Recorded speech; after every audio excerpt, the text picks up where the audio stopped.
Hey, what's up everyone? Welcome back to my channel. We're going to start a new installment called Practical Printing. We're going to try out different things that you could use in your daily lives aside from printing those statues and cosplays. It's going to be really neat. Today we're going to check out our 3D printed phone cases. Just as good as the store cases? Let's find out in today's video.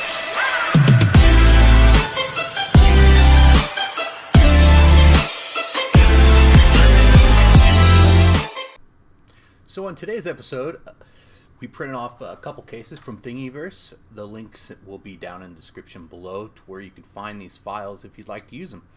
I used two phones because I have both of them. First I used an iPhone X printed case that I found on Thingiverse, as well as an iPhone 8. I had some problems with the iPhone 8 and I'll tell you about that here in a minute. The first case I printed was this one. It's just a simple snap-on case. From Thingiverse. This is a PLA plastic in purple, of course, as you can see here. Everything looked great. It fits on, this is my phone, so you can see. You gotta kind of, on this one, you gotta kind of shove the top in first, and then it just kind of snaps in. So it fits on the phone pretty darn well. I do like that it does come over the bezel a little bit.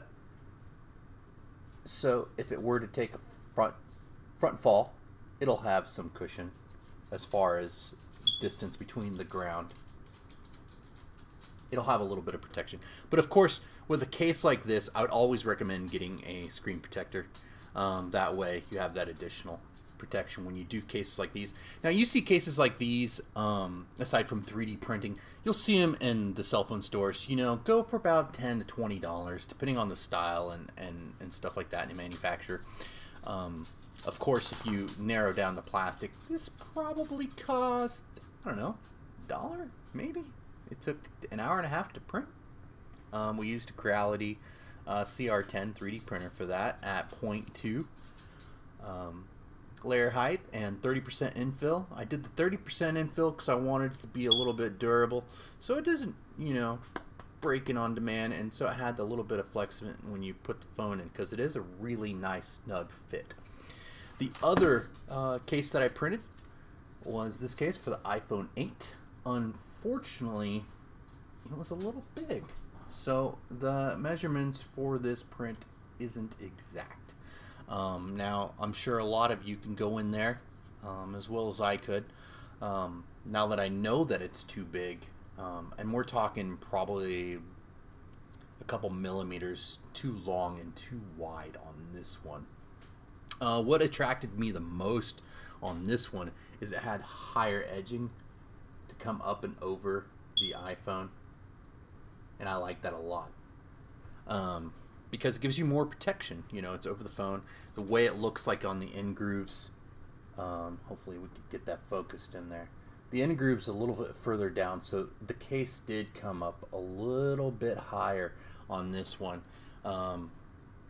which is good, because then if it had a front face fall, you'd have that extra sticking up a little bit to help get that impact, so it isn't a direct screen hit when it hits the ground. Why don't we go ahead and take a look at the videos. I took some time lapse of the process of these being made, and we'll go ahead and cue those up.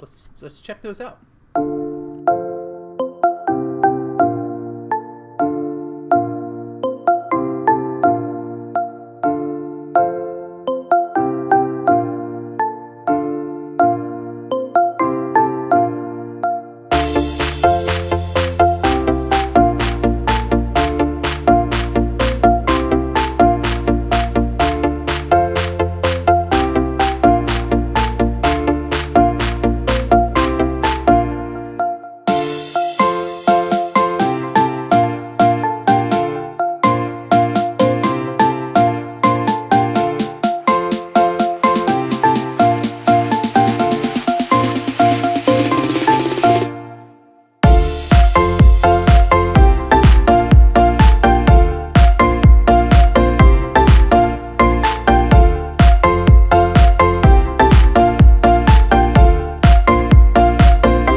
Now, would I recommend these cases?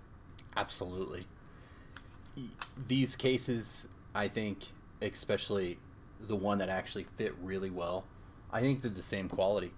As far as long as you get your infill and everything correct, I think they're the same quality as if you were to get a regular plastic snap-on case from any store, quite honestly. Now, if you're going to go and get like an armored case and stuff like that, yeah, it doesn't compare to stuff like that.